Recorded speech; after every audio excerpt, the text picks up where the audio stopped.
मुसलमानों में जात पात है या नहीं?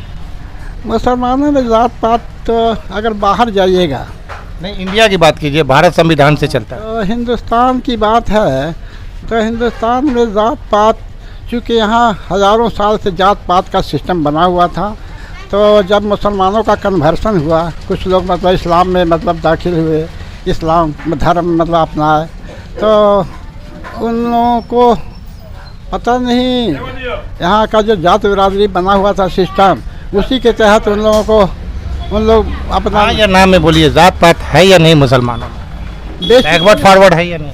बेसिकली नहीं होना चाहिए, नहीं है। इस्लाम होना में चाहिए तो कोई ऐसा वो तो हिंदू समाज में भी नहीं होना चाहिए, किसी भी हाल में नहीं होना चाहिए। धार्मिक मान्यता नहीं है जात पात को, इस्लाम में धार्मिक मान्यता कहीं से नहीं है। संविधान ने 5 कैटेगरी में बांटा है, general, EWS, OBC, SC, ST। इस 5 कैटेगरी में भारत का 140 करोड़ लोग हैं, उसमें मुसलमान भी हैं, मुसलमान भी शामिल हैं। तो संविधान तो मानता है कि मुसलमान 5 कैटेगरी में है, तो मुसलमान क्यों नहीं मानता है? खास करके मजहबी तंजीम इसलिए नहीं मानता है कि हमारे का मतलब वो अपने आप को संविधान से ऊपर समझता है। नहीं, तो संविधान से ऊपर मानने की बात नहीं है। सवाल ये है कि कमज़ोर हो सकता है, अमीर गरीब हो सकता है, लेकिन जात हमारे यहाँ धर्म के अंदर धर्म से कोई मान्यता नहीं किसी जात को। अच्छा, ये बताइए कि स्वर्ण जाति में कौन कौन आते हैं मुसलमानों के संविधान के अनुसार? ये जो यहाँ भारत में जो बना हुआ कानून, उसके तहत मतलब ये 4-5 जातियाँ हैं, जैसे शेख हैं, सैयद हैं, मलिक हैं, और कुछ लोग हैं पठान हैं। इनको अपर कास्ट में आते हैं। इन लोगों को स्वर्ण जाति माना जाता है, मतलब सरकार के नज़र में 10% इनको रिजर्वेशन है हिंदुओं के साथ साथ। हिंदू में जो स्वर्ण जाति है और मुसलमान में स्वर्ण जाति है, उसको 10% रिजर्वेशन है। वो जो इकोनॉमिकल वीकर सेक्शन EWS के अंदर इनको भी रखा गया है, और इनको भी मतलब आरक्षण मिला हुआ है उस कानून के तहत। ये और फिर आप पिछड़ी जाति में भी हिंदू भी हैं, मुसलमान भी हैं, तो उसके तहत भी हैं लोग। अंसारी हो गए, राइन हो गए, उसके तहत भी हैं, मंसूरी हो गए। जी, उसके तहत भी लोग हैं और फायदा उठा रहे हैं सरकार के कानून से। लेकिन जब शेड्यूल ट्राइब का रिजर्वेशन, शेड्यूल कास्ट का रिजर्वेशन होता है अनुसूचित जाति का, वहाँ सिर्फ हिंदू है, मुसलमान नहीं है। जैसे मुसलमान में भी धोबी है, हिंदू में भी धोबी है, मुसलमान में भी नट है, मुसलमान में भी आपको पासी है, मुसलमान में भी हलाल खोर है, और हिंदुओं में भी है। लेकिन हिंदुओं को रिजर्वेशन मिलता है, मुसलमानों को रिजर्वेशन नहीं मिलता है। तो और 84 सीट रिजर्व है शेड्यूल कास्ट का लोकसभा में, जहां मुसलमानों के पर धार्मिक प्रतिबंध है आर्टिकल 341 के पैरा 3 के तरफ। तो क्या उन मुसलमानों को जो आपको पसमानदा मुसलमान है, उनको रिजर्वेशन मिलना चाहिए या नहीं मिलना चाहिए? उनको सुनते हैं कि शुरू में आज़ादी के टाइम में मिला हुआ था, बाद में उसको मतलब किसी विधेयक के द्वारा उस पर बैन लगा दिया गया 10 अगस्त 1950 को जवाहरलाल नेहरू ने। जी, उसके तहत मतलब उन लोगों को छीन लिया गया है। हालांकि उन लोग इसका पूरा मतलब यह है, पूरे मतलब एक तरह से उनको मिलना चाहिए उनका जो है, इसलिए कि उनकी स्थिति जो है, माली हालत और या मतलब सामाजिक हालत बहुत मतलब या शैक्षणिक हालत बहुत ख़राब है, और उनको इससे निकालना एक तरह से बहुत बड़ा अन्याय है धर्म के नाम पर। इसलिए कि धर्म के नाम पर ही मतलब उन लोगों को कि नहीं, मजहबी तंजीम है जैसे जमात उलमाए हिंद है, इमारत शरिया है, इदारा शरिया है, जमात इस्लामी है, जब ये कहेगा कि मुसलमानों में जात पात नहीं है तो कैसे मिलेगा? हाँ, तो उनको ये भी नहीं मिलना चाहिए कि जनरल, ये नहीं करना चाहिए। जनरल में सारे लोगों को जनरल कर देना चाहिए कि भाई सारे लोग जनरल में रहें। हाँ, जनरल में रहें, एक ही जात में रहें, मतलब जहाँ भी रहना हो एक ही जगह पे रहें। तो इधर देखते हैं बैकवर्ड में हैं नहीं, इसका मतलब है कि वो लोग संविधान से अपने आप को ऊपर मानते हैं मजहबी तंजीम। इसमें तो सरकार को कुछ मतलब उपाय करना चाहिए कि भाई आप लोग में जब जात पात नहीं है तो हम सबको एक जगह जनरल में रखेंगे। अच्छा, आप बताइए मुसलमानों में जात पात है या नहीं? देखिए, प्रैक्टिकल बनिए, प्रैक्टिकल बताइए, प्रैक्टिकल नहीं, जैसे प्रैक्टिकल मतलब नहीं है। हम नहीं है, साथ भी बैठ सकते हैं। अच्छा, आप कौन से समाज से हैं, कौन जात से हैं? हम तो शेख बिरादरी से हैं, शेख बिरादरी का रिश्ता अंसारी बिरादरी में हाँ। जाता है। अगर ग्रेजुएटली हम करेंगे, अगर कोई मतलब आप जनरल बताइए। इन जनरल भी मतलब हमको लगता है कि अगर पढ़ा लिखा सही खानदान मिल जाएगा तो कोई मतलब इस तरह का मतलब भेदभाव नहीं होगा, शादी करने में कोई दिक्कत नहीं होगी, जवाब ही नहीं। मतलब अंतर्जातीय विवाह होना चाहिए। हाँ हाँ, अंतर्जातीय नहीं, ये एक तरह से मुसलमानों के अंदर बता तो दिए कि अगर शादी ब्याह में कहीं कोई रोक नहीं है, खाने पीने बैठने उठने पूजा पाठ या कहीं किसी धार्मिक स्थल में हिस्सा लेने में कहीं कोई रोक नहीं है, ये जात के नाम पर। ये जो मजहबी तंजीम है जैसे मुस्लिम पर्सनल लॉ बोर्ड है, जमात उलमाए हिंद है, इमारत शरिया है, इसमें परिवारवाद क्यों है चचा? इसमें परिवारवाद तो एक ही जात के लोग क्यों हैं? ना एक ही जात के लोग तो नहीं है, लेकिन परिवारवाद चला आ रहा, जानते हैं। हर हुसैन अहमद मदनी थे जमात उलमाए हिंद के, उसके बाद उनके 2 बेटा हुए, अरशद मदनी और असद मदनी, उसके बाद महमूद मदनी, उसके बाद अभी उनके और एक बेटा अभी फ्यूचर में बनने जा रहे हैं। तो ये परिवारवाद है या नहीं है? हाँ, परिवारवाद तो है, लेकिन अब इसके लिए तो भाई उन लोग जो इससे जुड़े हुए हैं उनको मतलब सोचना है या इस पर विचार करना है, निर्णय लेना है। वक्फ बोर्ड जो वक्फ अमेंडमेंट बिल आया है, इस पर आपका क्या कहना है? वक्फ बोर्ड के बारे में तो हम उतना वक्फ अमेंडमेंट बिल आया है तो आप उसके पक्ष में हैं या विरोध में हैं बिल के?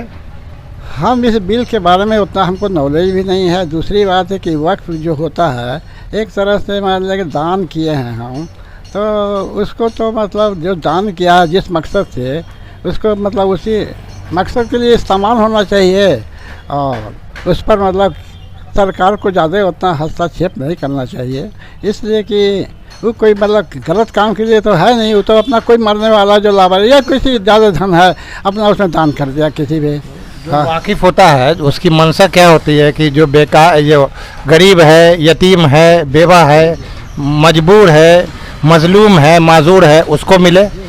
लेकिन जो वक्फ की हुई जो संपत्ति है उसको बड़े बड़े पूंजीपति लोग लूट खसोट कर रहे हैं, इसलिए संशोधन होना चाहिए या नहीं?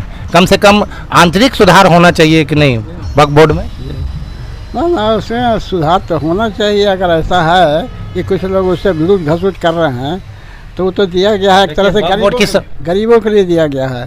जो अभी मोदी सरकार ने वक्फ अमेंडमेंट बिल लाया है तो मोदी सरकार या योगी सरकार वक्फ बोर्ड की प्रॉपर्टी को लूट खसोट नहीं किया। पिछले 75 साल में वक्फ बोर्ड के जो जिम्मेदार लोग हैं उन्होंने ही लूट खसोट किया है। तो अब वक्फ बोर्ड के बारे में बताएं तो हमको कि उतना आइडिया नहीं है। दूसरी बात है कि वक्फ बोर्ड में अगर लूट घसूट है तो उसके लिए तो भाई उस समाज को मतलब सरकार को चाहिए कि भाई उसके लिए सुन्नी वक्फ बोर्ड के अभी चेयरमैन पिछले 20 साल से हैं इरशादुल्ला, तो उसको जनता के प्रति जवाबदेही होना चाहिए या सरकार के प्रति? ना उसको जनता सरकार दोनों के प्रति जिम्मेदार होना चाहिए। जनता के प्रति अगर जवाबदेही नहीं है तो निरंकुश हो जाएगा वो। उसको तो पता है कि हमको सरकार बनाती है इसीलिए लूट खसोट करेगा वो, 10% 20% कमीशन पहुंचाएगा। अब बताया तो आपको कि वक्फ बोर्ड के बारे में हमको उतना आइडिया भी नहीं है। दूसरी बात है कि वक्फ बोर्ड के तो कोई देता है गरीब ही के लिए देता है कि गरीब का कुछ मतलब आखिरत संवारने के लिए देता है। आखिरत मतलब हाँ उसका पुण्य मिलते रहे हमको, सवाब जारिया होगा। जी जी उसके लिए देता है, इसी के लिए देता है। लेकिन जो वो बड़े बड़े पूंजीपति लोग हैं वो वक्फ बोर्ड की ज़मीन पर लूट खसोट मचाएगा। हाँ तो मचाए हुए हैं तो वक्फ बोर्ड का जिम्मेदारी है ना। इसीलिए जो अभी वक्फ अमेंडमेंट बिल आया है तो वही लोग ज़्यादा हल्ला हंगामा कर रहे हैं। गरीब इस पर खामोश है क्योंकि गरीब को तो जो वक्फ की संपत्ति का फ़ायदा मिलना चाहिए मिलता ही नहीं। अब इसके बारे में बताया ना आपको कि इसके लिए तो सरकार अगर चाहे तो खोजबीन कर ही सकती, जिम्मेदारी फिक्स कर ही सकती है ना कि हाँ भाई आप इस तरह से क्यों कर रहे हैं, जब सरकार ही बनाती है। सहमत है ना वक्फ अमेंडमेंट बिल आ रहा है जो? इसमें क्या है नहीं है बताए तो इसमें कमेटी बनी हुई है, इस पर विचार हो रहा है, तो उन लोगों को ज़्यादा जो इसके बारे में जान रहे हैं कि हाँ नया कानून जो आया है इसमें क्या है नहीं है। तो हमको तो इसके बारे में उतना आइडिया भी नहीं है कि हाँ क्या था पहले और अब क्या हुआ। तंजीम पसमानदा तबका को कहती है कि आरएसएस का एजेंट है। पसमानदा वर्ड कहाँ से आया? तो आप ठीक है, हम मानते हैं कि इस्लाम में जात पात नहीं है, लेकिन हम भारत में रहते हैं, भारत मिली जुली संस्कृति का असर है। संविधान भी हमें बताता है कि ये 5 कैटेगरी में यहाँ का 140 करोड़ लोग बटा हुआ है। तो आप ये मान रहे हैं ना कि भारत में जात पात है, ऊंच नीच है, सब बराबर नहीं है। इस्लाम में है, मुसलमान में नहीं है। देखिए, जहाँ तक जात पात का सवाल है, जात पात तो है नहीं बेसिकली, अब इसको बना दिया है लोग। अच्छा अच्छा, अभी आप कहा कि जात पात नहीं है, आपने कहा ना कि हम शेख बिरादरी से हैं, तो ये पहचान बना दिया गया ना, हमको जान डाल दिया गया जनरल। जातीय जनगणना में मुसलमान बढ़ चढ़ के हिस्सा लिया था कि नहीं लिया था? जातीय जनगणना में तो हिस्सा लिए ही थे, मतलब लोग। जात पात नहीं है तो कैसे ले लिया चाचा? तो जात पात तो देख ही रहे हैं कि अगर सरकार मतलब जात पात अगर 5 कैटेगरी को नहीं मानते हैं, इसका मतलब भारत के संविधान को नहीं मानते हैं। नहीं, देखिए, भारत के संविधान को नहीं मानने का तो कोई सवाल ही नहीं है। अब आप हमको कहिए कि जनरल में है तो हम जनरल में कहेंगे, आप कहिए कि नहीं आप पसमानदा में है, मुसलमान टोटल, उनके लिए अलग से मतलब कुछ होना चाहिए, क्योंकि उनकी स्थिति डिमांड भारत सरकार से कर रहे हैं, किसी को तो अपने पॉकेट से देना नहीं है। जात के नाम पर तो मुसलमान खाली लिखवाना चाहिए कि हम खाली मतलब मुसलमान हैं, बस इतना लिखवाना चाहिए लोगों आप को। लिखवा दीजिएगा मुसलमान है तो इसका मतलब संविधान को नहीं मान रहे हैं। नहीं, क्योंकि संविधान में देखिए, जब EWS में हिंदू भी है मुसलमान भी है, जनरल में हिंदू भी है मुसलमान भी है, OBC में हिंदू भी है मुसलमान भी है। OBC का जो आपको BC1 BC2 है, दोनों हिंदू भी है मुसलमान में है। यहाँ तो तहरीक चल रहा है शेड्यूल कास्ट के लिए, जहाँ सिर्फ हिंदू है मुसलमान नहीं है। वो 84 सीट रिजर्व है, सिर्फ दलित हिंदुओं के लिए है, जबकि मुसलमान धोबी, मुसलमान पासी, मुसलमान नट, मुसलमान हलालखोर, मुसलमान बख्खो, उसको इस आरक्षण के लाभ से वंचित कर दिया गया है। तो वो तो भारत सरकार से न मांग रहा है आरक्षण, तो वो कह रहे हैं इस्लाम में जात पात नहीं है, मुसलमान में जात पात नहीं, उनके पेट में दर्द क्यों हो रहा है? ये अगर हो रहा है तो गलत है, गलत है, ये गलत है। अगर इस तरह का हो रहा है कि नहीं मिलना चाहिए जात के नाम पर, तो आप जात तो बनाए हुए हैं, सरकार बनाए हुए हैं। हाँ, इस 84 सीट पर जो धार्मिक प्रतिबंध है, जो मुसलमानों को वंचित किया गया चुनाव लड़ने से, आप देखा होगा कि बहुत सा आपके बिहार में 40 सीट विधानसभा का है जो जहां मुसलमान चुनाव नहीं लड़ सकता है।